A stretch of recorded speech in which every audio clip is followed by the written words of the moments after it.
What do we do then? It's not, if we move away from the idea of not trying to get into debt, but if we're in debt, how do we manage that sensibly and make sure we don't add to it moving forward? Yeah, well, thank you very much for having me on the show this morning. The findings from Tesco Bank are hardly surprising. In this cost of living crisis that we're in, the biggest rises in our costs are in our daily necessities, our housing costs, our bills, our food. But I think the most important thing to start off with is that debt is neither good nor bad. It's simply a tool that you can use to help or hinder you. And if you are going to use debt, it's important to make sure that you only borrow what you can afford to repay, and that when you get into the new year, you have some sort of plan as how you're going to pay that debt back so that you're not paying interest on it in the new year. Imagine one of the first hurdles you've got to overcome is the sheer fright of it. Knowing that you've got an enormous amount of debt at the beginning of a year, we don't know how tough the year is going to become. It's a frightening thing, debt, isn't it? It can be very frightening for people, and I don't want to trivialize at all. It can cause problems for people. But I think if you're borrowing debt at low or 0%, then you will have that period to pay the debt back.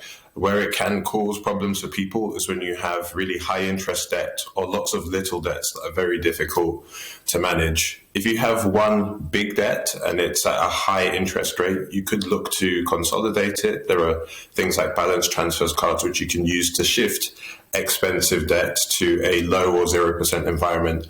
And if you have lots of little debts that you can't keep track of and that are worrying you, there are organizations that you can speak to, Step Change being a fantastic charity that I've worked with in the past, who specialize in helping people to come up with repayment plans, liaising with creditors on their behalf, and so on.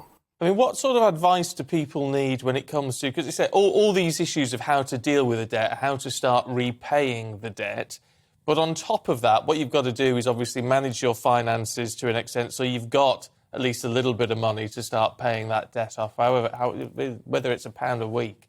So how do people then learn to budget properly within what can be very, very limited resources? Sure. Something that I've been doing as prices have been going up is I've actually been checking in with my money week to week. The standard advice is to if you're just starting out a budget, to look over the last 3 to 6 months, write out everything, categorize everything. But I've actually found that for people who aren't, who just getting started with budgeting and who perhaps don't want to look at their finances, that simply starting by looking at the last 7 days, looking at what you spent in a non-judgmental way, and then making tweaks for the week ahead is a great place to start and build. And then you can start to make a plan as to how to pay these debts off slowly and over time.